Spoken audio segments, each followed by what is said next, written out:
некалькі месяцаў таму был выдадзены по-беларуску адзін з самых важных ізраільскіх романаў «За сіняй гарой» ізраільскага пісьменніка Мейра Шалева.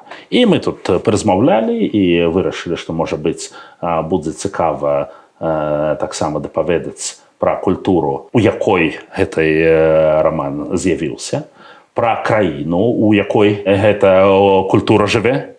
І што ёсць галоўная частка культуры – гэта мова.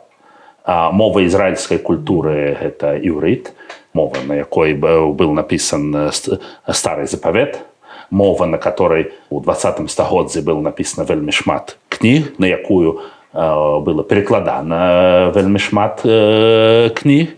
І мы тут сустрэціліся для размовы ля швейнай машыны.